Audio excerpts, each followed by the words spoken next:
Welcome back to Solar Sessions. I am so excited to speak today about the 5 or more things that you need to look out for when choosing a freight forwarder, and who better to invite on than Refael Elbaz, founder of Unicargo. Hi, Refael. How are you? Hey, Sharon, how are you? Great to be back.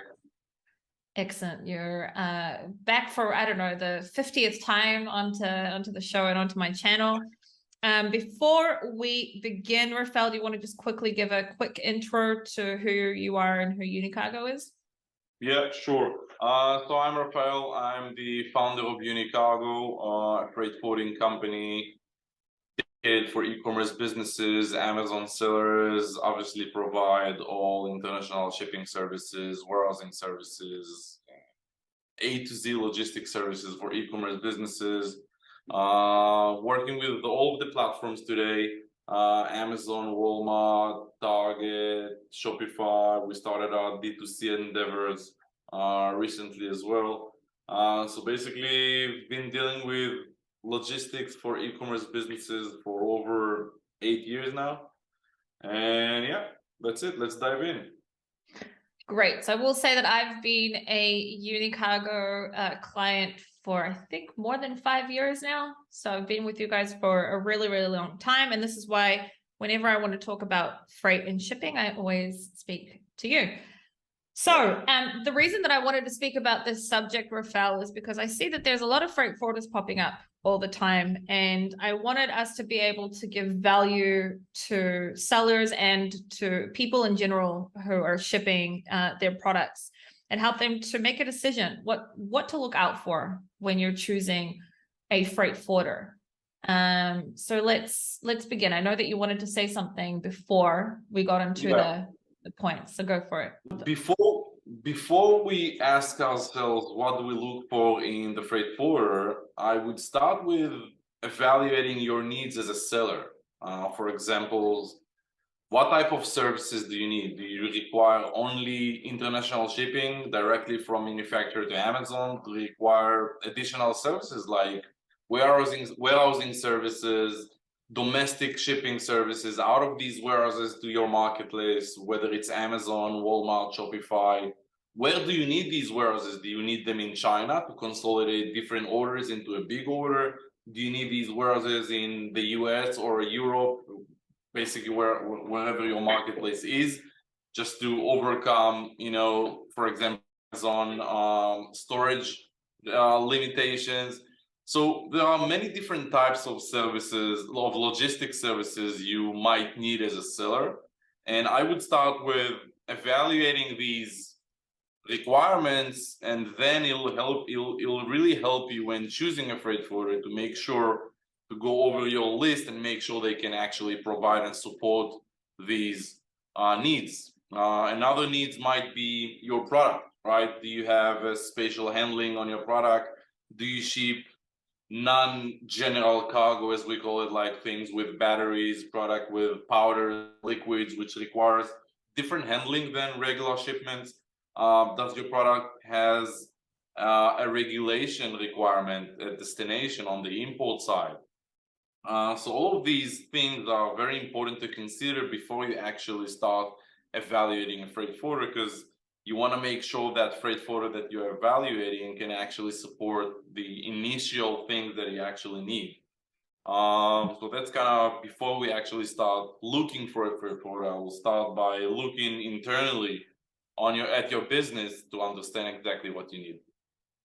So to summarize, before you even get to the point of, let's just say you've got multiple quotes, etc. Now you need to make the decision. First of all, know what you need, understand what your product is, understand what it is that you need, and what it is that you want from a freight forwarder, because maybe you do need warehousing, but you don't necessarily have to have it from your freight forwarder. So understand exactly what it is you need, understand your product, because only then can you actually make an educated decision how to move forward. Exactly. And whether that. Exactly. Excellent. I think you would prefer, especially as a smaller business or an e-commerce business just starting out, or dealing with all the complexities and requirements. I think you would want to have less providers right? So you want to start consolidating your provider. If your freight forwarder can offer warehousing services, you might find it simpler and easier to go with one provider rather than start splitting providers and managing different providers, different invoices, different procedures, routines, different teams to get to know. And I think it's easier, again, especially when you don't have a structured company with a supply chain manager and vendor relationship, which is, you know, quite complex and more suitable for bigger organizations.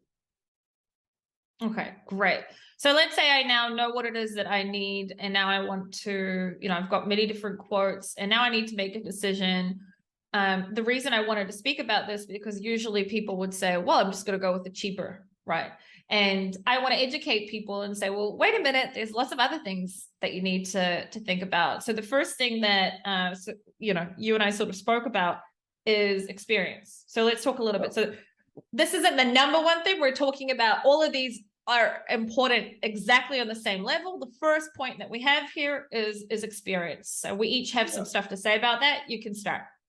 Yeah, it's funny because before that meeting, we had an internal conversation, me and you, and we figured out that you and I view things differently. In a different way. You look at it from a seller's perspective, and I look at it from a freight forwarder's perspective, and we kind of prioritize the different things maybe differently, but we both agreed that the number one is the experience. And what do I mean by experience?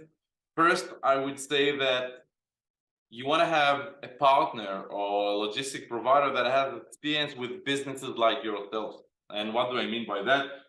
Experience with e-commerce businesses is very important, and you want to make sure your provider has experience with e-commerce businesses, because from my perspective and from my experience doing that business for that many years, e-commerce businesses are totally different than regular importers, retail manufacturers. You know, these e-commerce businesses are usually, especially when they begin, when they're small, they're usually a one-man show.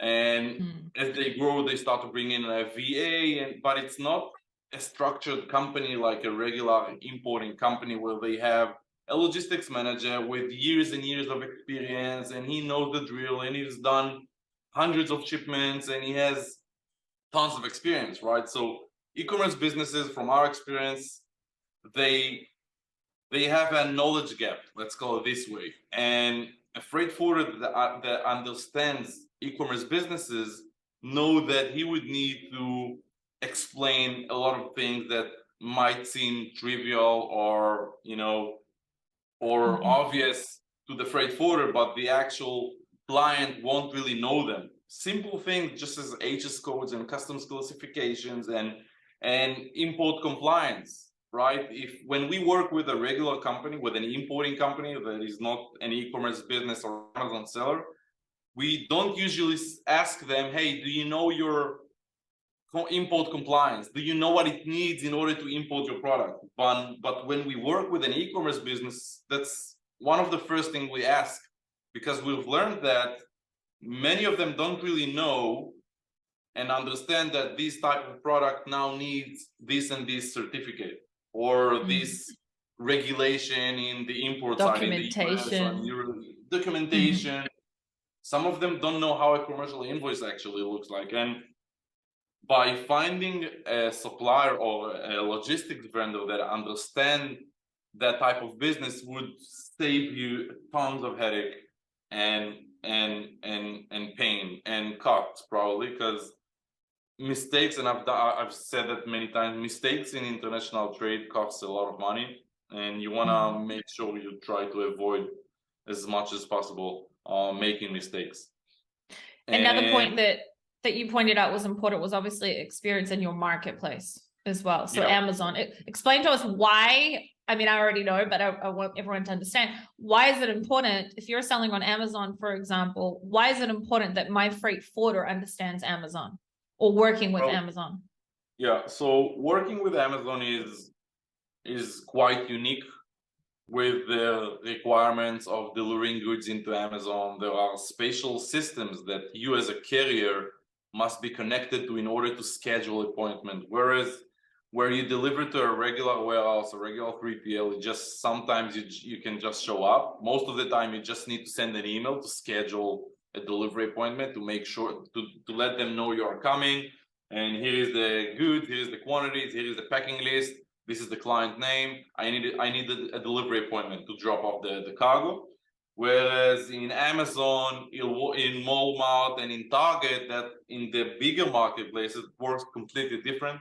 You actually have a computerized system that you need to connect to. You need to have authorization and logins to actually connect to. You need to transmit certain information about the seller, about the quantity of the good, about what type of van or what type of truck you're going to come in with, how does it pack. And that systems will usually generate the appointments for you, but they come with very strict regulations or requirements. You can't be late in more than 10 or 15 minutes.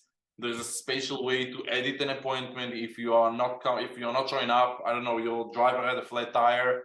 If you need to change your appointment, if all of a sudden the seller decided, no, I don't want to ship 1,000 units, I just need to ship 500 units. There are special unique ways of editing these appointments and letting them know, and experience with that as a carrier is very, very, very important.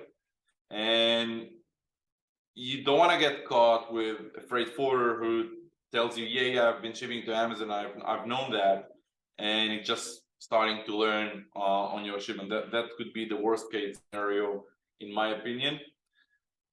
As far as experience, we've talked about it as well.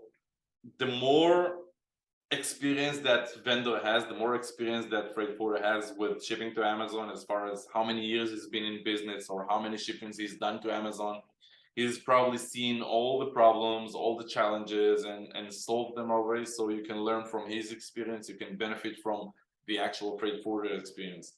That's coming back to the point that you started out with. A lot of freight forwarders are popping up every single day. We see many different names. I don't say they are good or not good. I don't know, but at the end of the day, experience and having some mileage under your belt really helps. And yeah, that would be my biggest point here. Experience with the type of business you are and with your marketplace. Okay, so I want to put my 2 cents on this as well. This is where we were saying, when I said when we made a list of the stuff together before we started, and experience was one thing to you and another thing to me, and both of them are important. So Refael's pointing out that first of all, you want to make sure that the freight forwarder that you are using has experience with the marketplace that you're selling in with your type of business, and that's obviously the most important thing in my opinion. For me, also experience, like you were talking about, is, well, how long have they been in business? And how long have they been in business with my type of business, right? It doesn't mean that if a new forwarder that pops up isn't as good, it does, in my opinion. And I can say this because, I'm not a freight forwarder, I'm a seller. I've been through lots of ups and downs with shipping and needed a lot of times, to be saved. And, you have amazing workers who have saved me many, many times. And the thing is that so many problems can pop up. And the fact that the freight forwarder you're working with has been in business for many years with your types of business, for example, Amazon, they'll know how to deal with many, many different situations. So we can summarize, experience is probably one of the most important things, but obviously also making sure they have experience in your specific field, which in our case many times obviously is Amazon, Walmart, etc. Yeah. Okay, so the second thing that we think is really, really important is to make sure that you're working with a reputable and credible freight forwarder. And just to give like an intro to what that means to me, and also something that's also important that maybe we could point out, I put up a poll in my Facebook group, and I asked, what are the most important things for you as a seller when it comes to a freight forwarder? And the number one, it had more than 50%. The number one thing was people said that the most important thing to them was making sure that they're working with a credible and reputable freight forwarder. Now, to me, what that looks like, that means that they social proof. So, word of mouth, people that there's proof that, people like me with businesses like mine use this type of freight forwarder. Number two, for example, that they have a website, right? Social proof is really what I'm looking for. And obviously the fact that other people in the industry are using them. What do you think, Refael, when it comes to reputability, and credibility? What are things that someone could, look out for? Yeah. So credibility is a very important thing as well. I would say that, by looking into a vendor's website, you can learn a lot about the company, right? Again, if I'm not a seller, but if I would do and analyze a service provider, I would go to the website. I would actually try calling the phone number, see who answers me. So that would give me a sense of what do I do in case of a problem or a challenge when I start using the service provider. Because in international shipping, there are a lot of challenges and a lot of problems and a lot of surprises along the way. Not only from the voyage point of view, just also from the seller's perspective. Sometimes you started a shipment and you want to make a change. Sometimes you need to do this instead of that. Things change. Things are very dynamic in that business, and by working with a reputable company, I would try to sense or check the ways of communication, right? Do I only have WeChat? Do I only have an email? Can I call someone? Who do I escalate where there is a problem, or if I'm not happy with what I'm getting, or if I'm not satisfied with the response I'm getting from that representative that I've assigned with? So what do you do in that case? I wouldn't want to be passive. I wanted to have tools, or I want to have the ability to push things down or to make sure I'm getting what I want. So by checking the means of communication with that provider would give me a lot of sense of what type of company I'm working with, right? Do I have the ability to reach out to a manager by myself? Do I have the ability to call? Do I have the ability to schedule a Zoom meeting or to actually visit the office if I need to? I'm not looking at only from a problem standpoint, but let's say I'm happy with the service provider. I want to start talking about terms. I want to start setting procedures. I want to start, doing more business with them. I want to have more services. I have questions. I look at a freight forwarder just like you look at a lawyer or a graphic designer. And I see it from my client, the best clients that we have, and they have the steadiest business possible because they look at the vendor as their logistics supplier as a partner. They would consult with him. They would ask a lot of questions. They would seek advice from the vendor and not tell the vendor what to do. You understand what I'm trying to say? You have a professional on your side. You're paying that professional, right? It's like that you don't go to a lawyer and you tell the lawyer what to do. You seek advice from that lawyer because he has the experience. He knows better. And that's the same way you need to look at your logistics partner, because hey, he's done that a million times already. He's been in the business for this and that years. He has more experience than you, and you should use that experience to your advantage. And for me, communication level, and I'm not just talking about responsiveness and how fast they would reply your email. I'm talking about the communication in a higher perspective. Am I able to go on a meeting with the guy? Am I able to escalate if I need? Am I able to nurture a relationship here? Is that a provider I see myself working for many years ahead while I'm growing my business? Is that partner going to help me grow my business? And when you look at things this way, I think that would give you a lot of power and benefit in your own business. So when you say reputable and credibility, for me, that's the first thing that pops into mind. As a seller, another thing that I can point out is, who uses the freight forwarder. So, you can go into the Facebook groups, you can, go to search, you can type in freight forwarder, you can see what people's experience is. Do they have a proven track record? Yeah. you want to make sure it's not someone that just popped out yesterday. The problem is so many, specifically also Chinese freight forwarders, that pop out and they slip into people's DMs on Facebook, on Instagram, etc. And they're, trying to lure in clients with really, really cheap prices, etc. But like, you don't know anyone that's used them.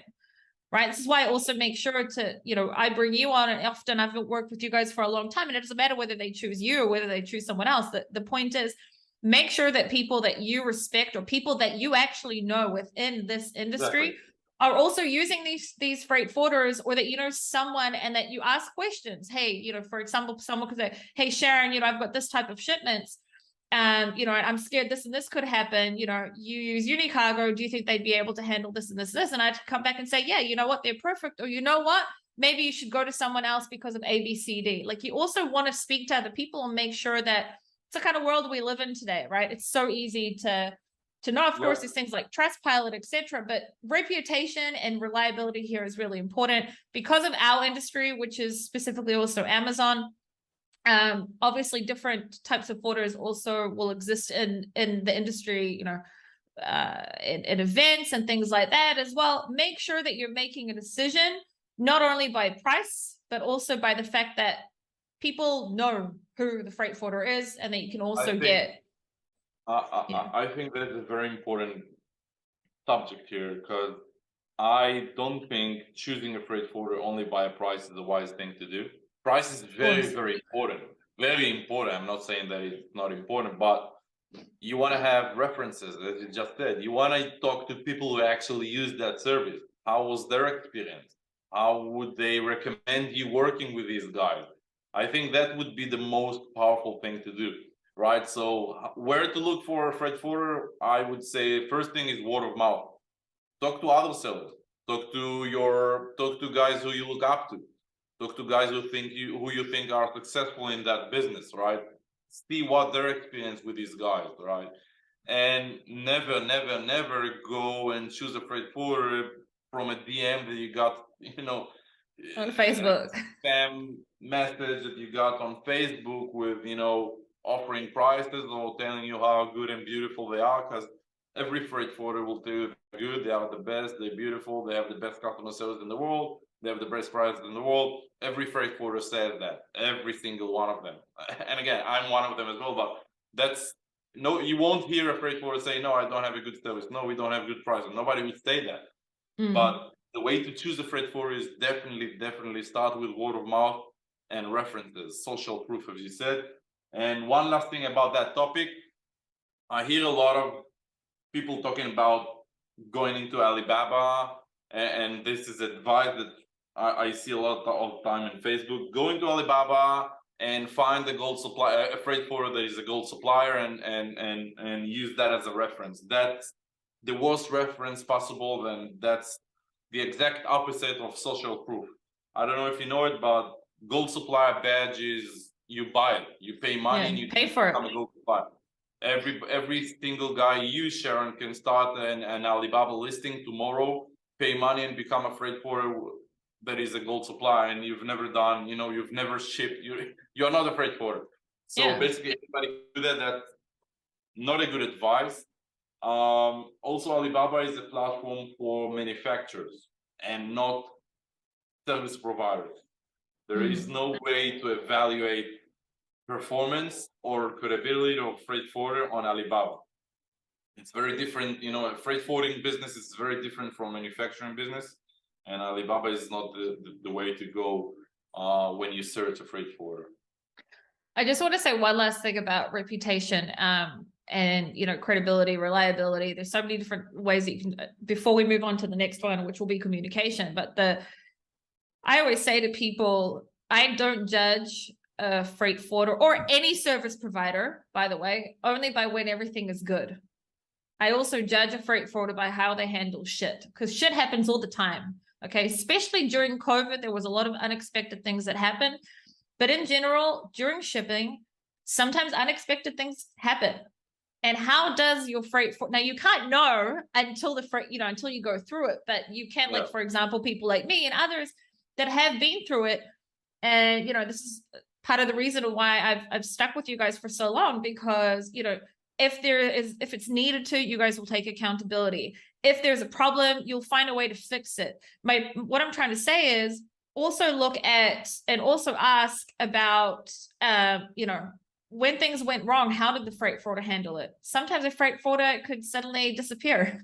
You know what I mean? Or, suddenly something happened. Oh, wait, they put all of the costs only on you, or things like that. These are also things that are important. You don't just judge someone only by when things, went well. And because when it doesn't go well, you want to make sure that you're also working with someone that because of word of mouth and other things, it's also going to deal with it accordingly. Exactly. Accountability is a very, very important thing. And that basically goes up to the management of the company and how the DNA of the company, and it ties up to experience working with sellers and etc. etc. But accountability is a very, very important thing. And you can't really assess it when you look for a freight forwarder, as you said, it's just later down the line when things happen. But that's it brings me back to the point of build a relationship. You can, but I don't think it would be wise to jump between new freight forwarders every shipment, because you don't have the chance to actually find the right partner or build a relationship with the right partner, because you meet him once a year. Because if you have, I don't know, 5 shipments a year and you do it with all different freight forwarders, you meet every provider once a year, which is, it's hard to build a relationship this way, and it's hard to actually find the right supplier for your business this way. I'm not saying you shouldn't check others. Some of the biggest Amazon sellers in the world, some of the biggest aggregators that we work with, they actually work with multiple freight forwarders as a strategy, and they assess performance, right? They would actually give you score on every single shipment. Did you meet your deadlines, right? You said on your quote there is a transit time. Did you meet that transit time? How was the price competitiveness compared to other freight forwarders, right? How was the speed of response? How did you tackle challenges? How did you deal with unexpected changes? So that would be also wise, right? To check different suppliers, different vendors, and to actually evaluate their performance, evaluate the price competitiveness, and evaluate their deadlines, which is very, very important as well. I agree, and there's a few things you said that I also want to put into the third thing that we're speaking about is communication. We did sort of touch on communication, I think, just really, really quickly, because I do want us to get into pricing. It's one of the important things. Communication to me means how quick are they to get back to me on a quote. That's something that can also make or break. If it takes a freight forwarder 3 or 4 days to get back to you, you're already there, and I don't know, there's a ship going out in 2 days, you could have missed opportunities. So to me, I'm just quickly going to go through what's important to me, and you will say, okay, so to me, quick quoting is important. Updates, the fact that I have the ability to also speak not only through email, like you said, can I get them on the phone? Can I hop on Zoom if I need to? Okay, I know, for example, if there's a problem or whatever, you're the founder now, you brought in a CEO, but you know what I mean? You're the big boss, and you'll hop on a Zoom call sometimes if it's needed, right? Not every single person does that. So timely updates. Another thing that's important to me when it comes to communication is also, beyond problem solving and getting back to me quickly, it also is transparency. To me, that's something that is important. Transparency also will go under quoting, but also in communication, something that, for example, I think is important is that also supplies and manufacturers, but a freight forwarder is also straightforward. They need to be transparent, which is a lot of the times not digging on the Chinese, forwarders, but a lot of the times, for example, the Chinese forwarders, they're not transparent, right? And another thing about communication, if I have a freight forwarder that all they do is speak to me through Facebook, for example, like you said, there isn't a phone number, there isn't email, etc. That's also concerning to me. I want to be able to get you from every angle, if I need to. So those are the important things to me. Is there anything that you want to add, Refael, on a communication level? Yeah, there are good point there. I want to touch on transparency again. Transparency, again, it might differ from business to business and your sensitiveness for transparency, but you want to make sure you get, and that's also related to experience with, moving freight. Documents, your shipping documents, bill of lading, right? The bill of lading would point out exactly when the ship has sailed, right? When the containers arrive to port, when it would arrive. So you want to make sure you know your documents, your shipping document, the basic ones, bill of lading, to make sure you understand the exact dates and not only be told on Facebook or on a WeChat, yeah, the shipment has sailed, yeah, it should arrive next week, it should arrive next month. You want to have documents, you want to have backups, and that's not a special requirement. That's part of freight forwarding. We are obligated, these are legal documents. We are obligated to send a bill of lading on every single shipment that we move, whether it's air, ocean, and even land transportation. Entry summary. You have imported a product. You are the importer of record. You are the owner of the product. Do you see the actual entry summary? Do you see what was declared on your product? Do you see what value was declared? Do you see what classification was declared? Now, again, I would say that again, it's very important. I know that different businesses, especially on the e-commerce space, have different sensitivity. They will have a different sensitivity on how things are done, or how straightforward things are going, and how transparent they want to be with their supply chain. And it's your decision as a business. It's your decision. Freight forwarder is obligated to provide these documents. Again, it's not a special request. It's not a hassle. It's not an effort. This is part of our job, to provide you with documents, legal documents that go along with your shipment. That's for transparency. So updates is also a very important thing. How do you get an update?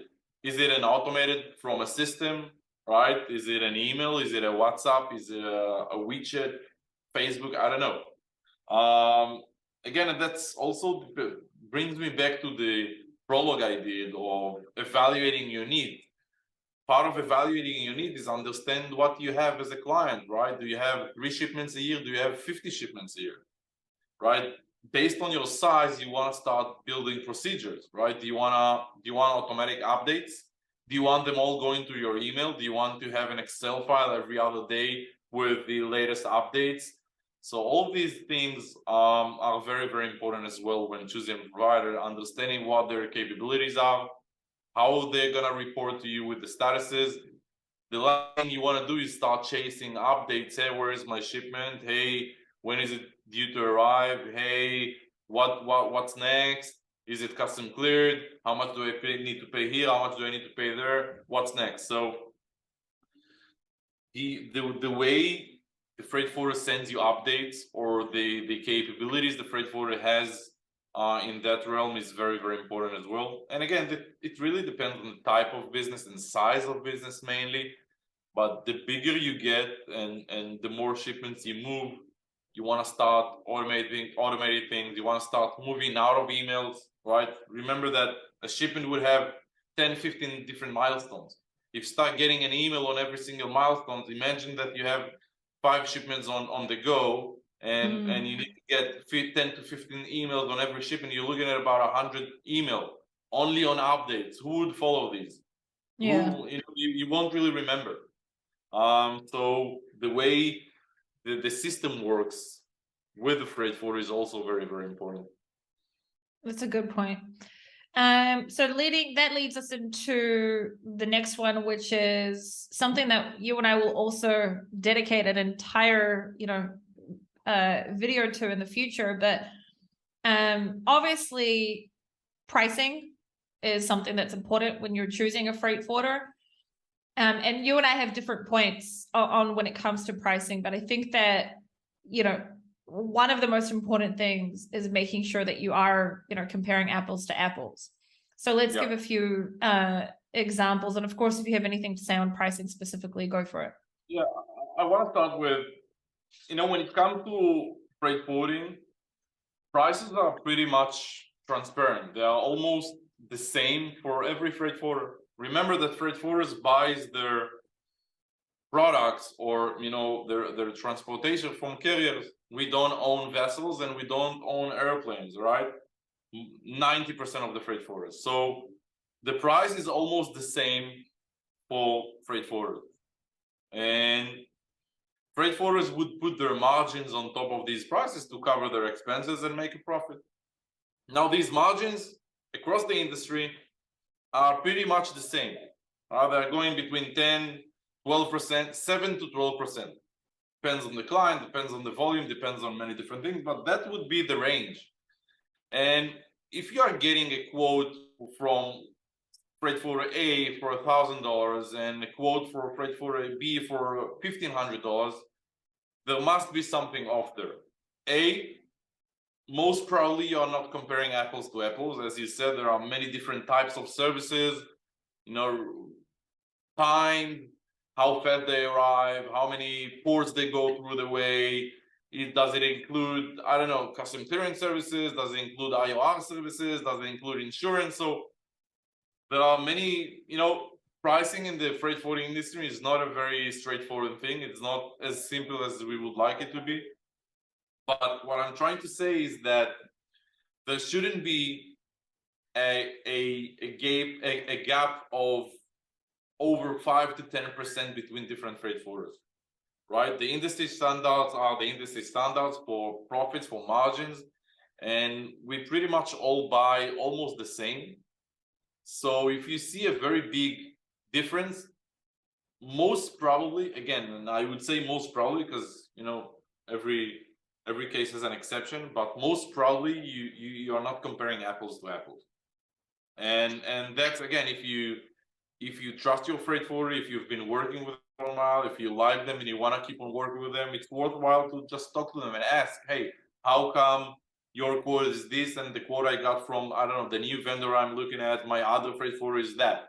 And you'll probably get explanations, and you'll find out that a lot of times you were just not comparing apples to apples, which is okay because, again, that's exactly why you have that freight forwarder for, to explain and also explain the differences in prices. I'm happy that you brought that up, that you could also communicate, because this is something that I do want to say an example of something that you know about. I had a client that came to me and she said to me, Sharon, I got multiple quotes.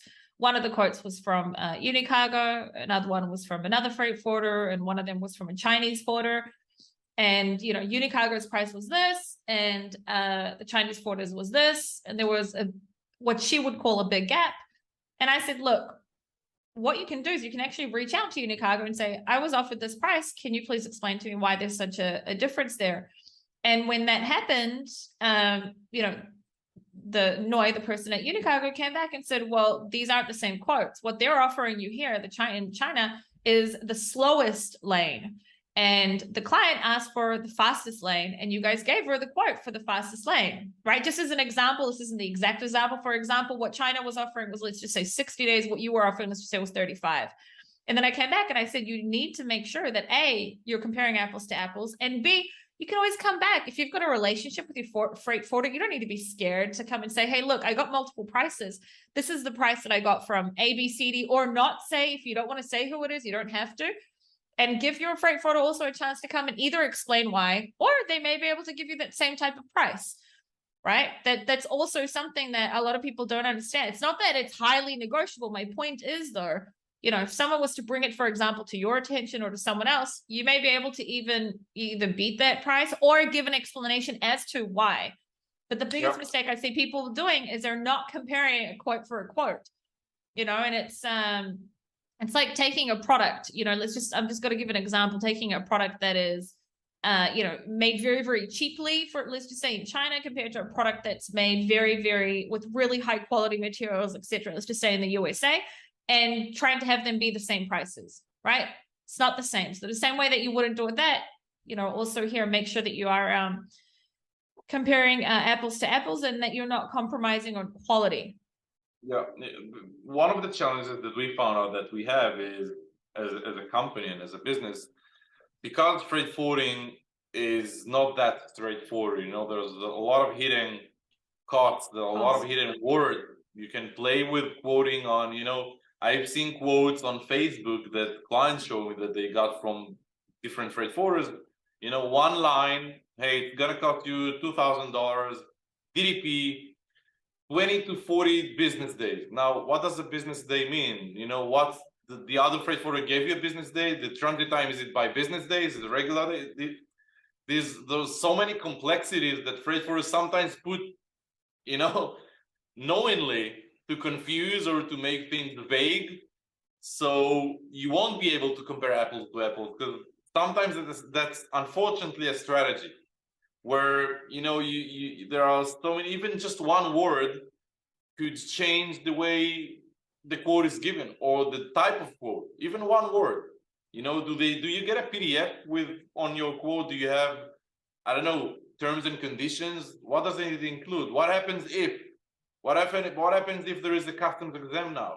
Who's liable for the cost on DDP? The freight forwarder, you. So there are a lot of questions regarding quotes, and I know that freight forwarders sometimes knowingly put things, like vaguely, or adding different words like business days or regular days. And it brings me to the point of, also you said it, build a relationship. Don't be shy to ask, what's the difference? Why yours are this and his are that? Or when you build a relationship, the person you are working with, he would know your business. He would already know your requirements. So again, when you build a relationship, when you look at your vendor as a partner, he would start learning your business, and you would start removing these complexities which you waste time on, by actually building partnerships and making sure the freight forwarders are slowly and gradually learning your business, learning your product. All right, I know this is a top seller, it goes very fast. I know this guy always wants the fastest possible option for this type of product. This type of product has very low margins. I know that he needs the dirty cheap price, the cheapest price possible. He doesn't care about the transit time. That things come with the partnership. When we start working together, when we talk, when we go on a Zoom call, when we learn your business, and we already know what you need because we've talked about it and we've done that. And that experience working with a client, that actually what brings you to start to gradually, you don't waste your time all of a sudden comparing quotes and starting asking questions, because you've known that you got what you need. Now you need to start asking questions, the new guys. Are you giving me what I'm regular to? So again, it boils down to look at it as a strategic partnership and build a relationship. That one of the most important two things here. And again, I'm not saying you should compromise on price. That's not what I'm saying. You should mark your providers. You should check once in a while that the price you're getting is the market price. There are many different ways to do that. You don't go blindly with one supplier. That's not what I'm saying. That's not the right advice. If I were a seller, I wouldn't do it as well. So I understand that, but you want to start finding that supplier or that vendor that you love working with, that you have good connections with, that your representative, the guy who's working with you at that company, is actually, you have a connection. You have you talk on the same level, and it just works. And where the problems that are there, and you can escalate, and you can give him a call if, I don't know, something happens, they don't answer your email for 5 hours. Things happen. People go to sleep. People have kids. People have lives, right? And things happen all the time with every company. But once you build a relationship, once you get to know each other, I have clients calling my team, personal people calling to personal people on their phones every day. They call into their mobile phones. They talk on WhatsApp. They send gifts to each other. They talk about their lives. They talk about their families. they become friends, and that's nurturing relationship. But at the end of the day, think about it. When you nurture, when you build a relationship with your representative, when things happen, he would be the first one to stand in line for you. He would be the first one to be accountable. He's your friend. You know that. Yeah. You actually have friends here and in other companies that you work with. I know that. But think what happens when things get worse, when things get bad. They would stand up for you because you're not just a random John Doe who came from the internet and became a client. People care about you, people care about your business, people would take accountability. And I have people here sometimes knocking on my office and fighting me. Hey, I'm not gonna charge my client this and that. Why? Because I don't know, it's not his fault. We fucked up. It's not his fault. I'm not gonna pay for it. We are not gonna pay for it. And I let it go. You know the best. You are the owner of the relationship with the client. You would decide if you want to have that file on a loss. I'm good with that. You build a client, you build a relationship, you nurture a client, right? So again, that's my perspective on things. I'm really happy that you said that, and it just brought me to a memory of you used to have someone in your company called Itai who left. His wife still works with you guys. He's the reason I came to Unicargo originally. Yeah, I remember that. He saved me in different scenarios. We had an amazing relationship, and then I met you, and then you and I. But relationships is everything, I think, in business, no matter what. But you're definitely right that it's like, this is coming back to what I said, when things fuck up, right? If you have, so if something, if there's a problem, I personally hold the relationship with you. I'll go to you, or I'll go to Noi, or I've got my people. If something happens, I call Aviv, who works, so I totally understand what you're talking about. And I think it's such an important thing, probably the most important thing. Probably could have started with that. But I just want to, for 1 second before we close up, I want to just quickly go back to when we were talking about making sure that we're comparing apples to apples. And then we'll close with the relationship side of things. When you're getting a quote, and like you said, so to summarize what you were saying that there's a standard. Your pricing when you're getting a quote shouldn't be dramatic. And if it is, it's a red flag for me, right? Something to look out for is, very often Chinese forwarders specifically, they may change the HS code, right? Maybe you're selling a bag and they're saying, as if, I don't know, you're selling something that there's no duties on instead, which they're trying to be the cheapest price, but then suddenly there's an inspection on the container, and so these are things to look out for. And not only that, sometimes a typical also Chinese way of bringing down a price is by taking the commercial invoice and making a huge difference in price. Let's just say the product costs whatever $7 on the market is the price. They'll put it down, for example, as $1, right? So sometimes it's also red flags that you also need to look out for. And that's just stuff, for example, that reputable forwarders can't even compete against. You can't compete against the Chinese freight forwarder. Exactly. And so that's also stuff to make sure. If there's I'm talking about if there's a big difference in quotes, usually there's a red flag. Something's going on that you need to look out for. And it's beyond just comparing apples to apples. You need to go down and look at, okay, what am I actually paying for? Yeah. It's either a very big red flag, or you're just not comparing apples. It's either that or that. You're missing something dramatic. Yeah. Exactly. And it brings me back to the transparency thing. Businesses has different sensitivity regarding how transparent they want to be. I've seen it with my own eyes. Some businesses, they would close their eyes and say, I don't care. As long as it gets there, I don't care what's been done. I don't want to know. I'm paying the cheapest price possible. That's my goal. I get my cogs where I want them to be. That's it. I don't care. And some businesses would not take the risk. Would not take the risk. They would want to see everything. They want to make sure things are, by the book. They want to see the documents. They want to see what did you declare and what is the HS code and what value did you declare. And the funny thing is, the more you grow as a business, the more you want to be more transparent and you want to do things by the book, because you have more to lose. You have a bigger business. You hire people. You're feeding families, right? You think of an exit. you think of a due diligence someone might do to you when you want to start, when you think about selling your business, right? Again, on due diligence, they would look at things. They would see your shipping document. They would try to see what you declare.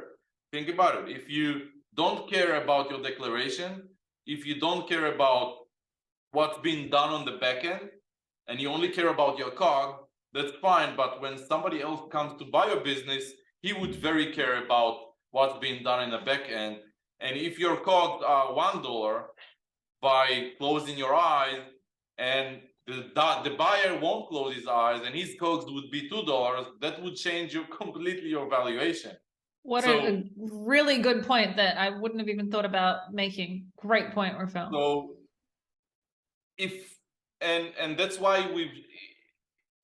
we've seen that the bigger the business gets, the more important it is for them to start doing things by the book, to start monitoring the documents, and again, I don't know, I'm guessing everybody's here to build businesses and to build successful businesses and do it the right way. Legitimate businesses. Yeah, just make sure you're not fooling yourself. That's what I'm saying. By the way, I have no problem. Well, I mean, we're putting this on the internet. I'm okay if there's a gray area. I'm okay if there's a gray area, like if you want to, make minor things, but not you, it's me. If I as a buyer ask you to do it, but if a forwarder has done it on, if a buyer asks us to do something, we won't do it. We will ask him to do it. We are not allowed to do that. First of all, I know how you guys work, and I know like what your boundaries are. But what I'm talking about, you guys have boundaries of things that you will not do because of your reputation, and I think that that's great.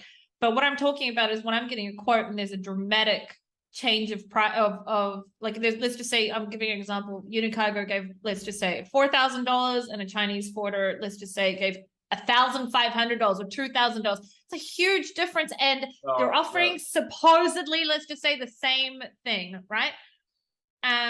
I want to know if they've made a change to my HS code. I want to know if they've gone and made. So I'm not saying that I'm 100% against it, but I need to know about it. And sometimes when you're comparing apples to apples, you also need to ask those questions as well. That was like also my point as well. There's a great exercise I always tell clients to do, and that will shed a lot of light on what you just said. Ask, if you work with, I don't know, DDP product or Asian freight forwarders, ask for a quote for backpacks with a value of $10,000 and make sure your volume, the shipment that you're quoting on is 2 CBM 500 kg. 2 CBM 500 kg door-to-door China, USA would cost, I don't know, between $800 to $1,500 to move the freight. The duties on that shipment would be $5,000 alone. So the proper quote you should be getting is about $7,000. On moving backpacks, $10,000 of value, 2 CBM 500 kg. Do that practice. Start asking freight forwarder, hey, I have a shipment, I have a backpack shipment. Here's the value, here's the HS code, and that's 2 CBM 500 kg. I wanted to make sure it's a small shipment because I know that the freight cost is little, but the duties very, very high. It's $5,000 just on duties. You'll get very different answers from very different vendors. Try it. It's a very interesting practice to do. It's a good, because backpacks have depends what type of backpack. 47. Around 40. Yeah. Regular backpacks have 47% duties. Regular duties from duties. I love that. I'm actually going to do that. I'm going to do that just to see what happens. It's an interesting case study to do. It's a great way to weed out, the people that, by the way, maybe someone, like you said, maybe someone is willing to do that and they have no problem. You know what? They prefer to do that. No problem. But, I specifically would want to know about it as well. Yeah. Okay, I think that we have some great points here. Thank you very, very much for taking the time to help me make this educational video for people. I think it's really, really important things to speak about, especially with the amount of people popping out every day. I think that's important that people are educated so they can make an educated decision on who to go with, and not just say, oh, well, this is the cheapest quote, let's go with them, because it's not the right way to do things in my experience. Refael, before we finish, if anyone wants to reach out to you or your company, how can they find you? Well, if you want to reach out to my company, you can just Google Unicargo. You'll, get to our website. There's a lot of ways to contact us. You can contact us via Facebook by searching Unicargo, LinkedIn, on most of the social media channels. If you want to reach out directly to me, you can reach out through my LinkedIn profile. Just search my name. I'm always there. I'm always available 24. That's our business. We're always online. You can reach out through LinkedIn, Instagram, Facebook, or even email. That's Refael@unicargo.com. I'll always answer, always available, always happy to hear from listeners, from our audience, from whoever has questions. I'll be able to point him to the right direction. Yeah, that's it. You could also email if you need to get a quote from Unicargo, service@unicargo.com. Yeah. Refael is also very, very active in the groups and is always happy to help, even if you're not a Unicargo client. Some people go through some shit and they'll ask a question and I'll tag you, and you're always happy to answer, which is not taken for granted. I'm very happy to help, because then we make them a client. It's true. All right. Thank you very much, Refael, and thank you for everyone. And we'll be back next week. Thank you.